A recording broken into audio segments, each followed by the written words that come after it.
Vikram sir PDS के इस online group में आपका स्वागत करता हूं। तो प्यारे विद्यार्थियों, इसके पहले हम लोगों ने तत्सम और तद्भव तक चर्चा किया था। तत्सम और तद्भव। आज हम लोग किस पर चर्चा करने वाले हैं? पर्यायवाची पर चर्चा करने वाले हैं। देखिए, पर्यायवाची का मतलब क्या होता है? पर्याय का मतलब होता है पूरक। पर्याय का अर्थ क्या होता है? पूरक होता है। मतलब वे शब्द जो एक दूसरे के पूरक हैं, या फिर आप इनको क्या कह सकते हैं? समानार्थी कह सकते हैं। पूरक का मतलब यह है कि जैसे मान लीजिए हमने ले लिया आकाश। अब हम आकाश के स्थान पर गगन भी लिख दिए। क्या लिख दिए? गगन भी लिख दिए, अंबर भी लिख दिए। तो चाहे हम आकाश लिख दें और चाहे इनको लिख दें, दोनों का अर्थ क्या होगा? वही होगा। आप इनको पर्यायवाची भी कह सकते हैं और समानार्थी भी कह सकते हैं।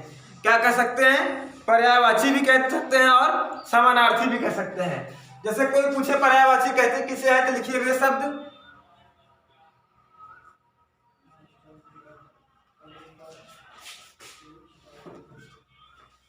वे शब्द जो लगभग समान अर्थ देते हैं।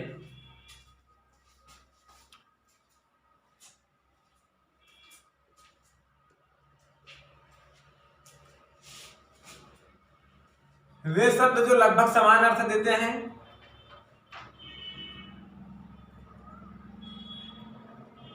एक दूसरे के पर्यायवाची अथवा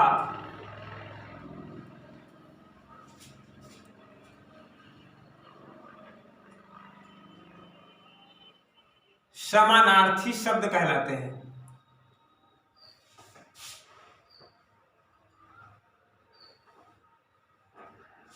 वे शब्द जो एक दूसरे की क्या होते हैं? समान अर्थ देते हैं, लगभग समान अर्थ देते हैं। और क्या कहते हैं? वो क्या कहलाते हैं? एक दूसरे के पर्यायवाची भी कहलाते हैं। अब चाहे आप इनको पर्यायवाची भी कह लें और चाहे समानार्थी भी कह लें। हाँ, लेकिन एक चीज और होता है, एक विशेष बात इसमें जानना जरूरी होता है कि कुछ शब्दों की अपनी एक अलग वैल्यूएशन है। उनके स्थान पर आप उसको प्रयोग नहीं कर सकते हैं। जैसे हम सबसे पहला एग्जाम्पल लेते हैं कमल का। ये बहुत ही इंपॉर्टेंट बात है प्यारे विद्यार्थियों। अब कमल की पर्यायवाची राजीव भी होती है।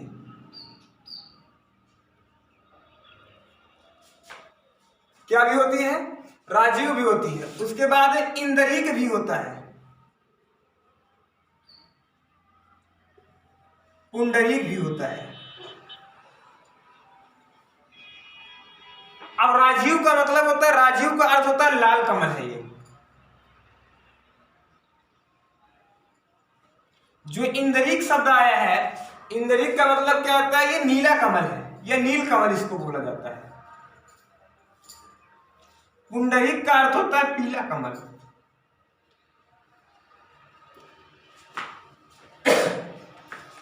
कमल के राजीव भी इसका पर्यायवाची है। तो इसका लेकिन किसके लिए राजीव प्रयुक्त किया जाता है? लाल कमल के लिए।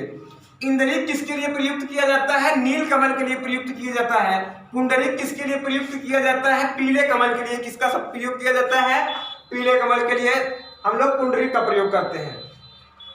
अगली इंपॉर्टेंट बात, जैसे आपको पता है कि जल और पानी दोनों एक ही चीज है।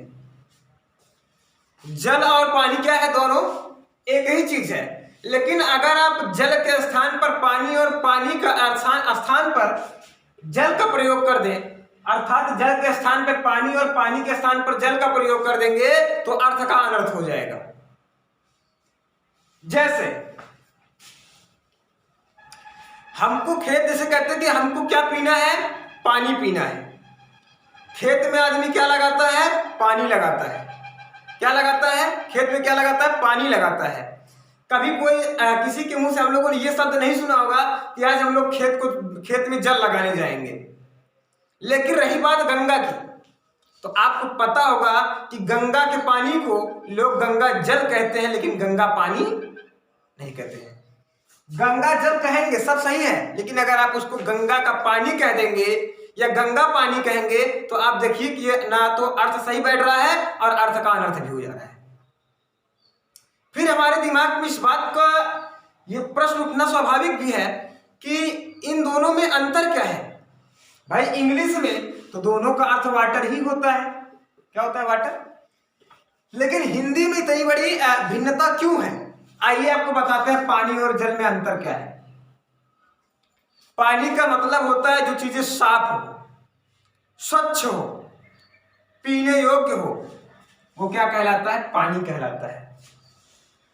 लेकिन जल में, जल के लिए साफ, स्वच्छ, पीने योग्य होने के साथ साथ एक चीज और होना चाहिए, वो क्या होना चाहिए, पवित्र होना चाहिए। क्या होना चाहिए, पवित्र होना चाहिए। जैसे हमने कहा कि हम लोग क्या करते हैं, नीम के पेड़ पर कोई ये नहीं कहता कि नीम के पेड़ पर पानी चढ़ाइए, बल्कि लोग ये कहते हैं कि नीम के पेड़ पर हमको क्या चढ़ाना है, जल चढ़ाना है। ठीक, जैसे कहते हैं कि पूजा के लिए पानी लाओ, गलत बात, पूजा के लिए क्या लाओ, जल लाओ। तो ये अंतर है किसमें, पानी में, पानी और जल में। अगला उदाहरण देखते हैं, अगली विशेष बात,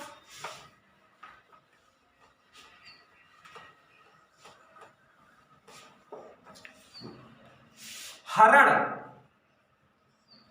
और चोरी। देखा जाए तो दोनों एक दूसरे के पूरक हैं, एक दूसरे के पर्यायवाची हैं, लेकिन आपने कहीं भी इस शब्द को नहीं सुना होगा। जैसे लोग कहते हैं कि मैंने कलम चुराई,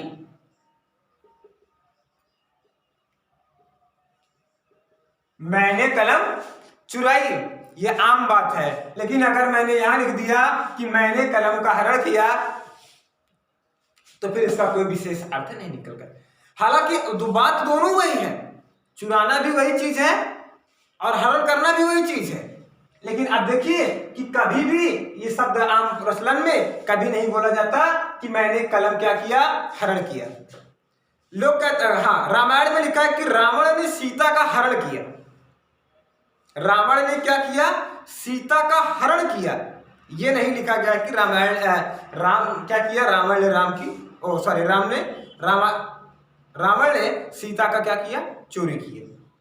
तो क्या हुआ, है वही, लेकिन क्या है, जब इनको हम प्रयोग करते हैं, यूज करते हैं, तो आप सोचिए कि इनका अर्थ क्या होता है, एक अलग हो जाता है। अगली बात हम लोग लेते हैं, जैसे कौरवों ने द्रौपदी का चीर हरण किया। कौरवों ने द्रौपदी का क्या किया, चीर हरण किया। या फिर इसको हम फिर एक और लिख सकते हैं,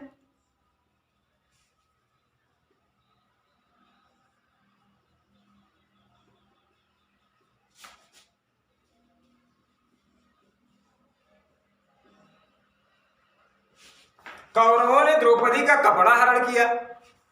आप सोचो, चीर और कपड़ा बोथ आर सेम, दोनों क्या है, बराबर है, वही चीर है, वही कपड़ा है। ठीक, लेकिन यहां क्यों लिखा गया, कौरवों ने द्रौपदी का चीर हरण किया। ये चीजें आम भाषा में बोली जा सकती हैं, लेकिन कौरवों ने द्रौपदी का क्या किया, कपड़ा हरण किया, ये आपने कहीं भी नहीं सुना होगा ना, इसको आप कहीं भी नहीं सुना होगा।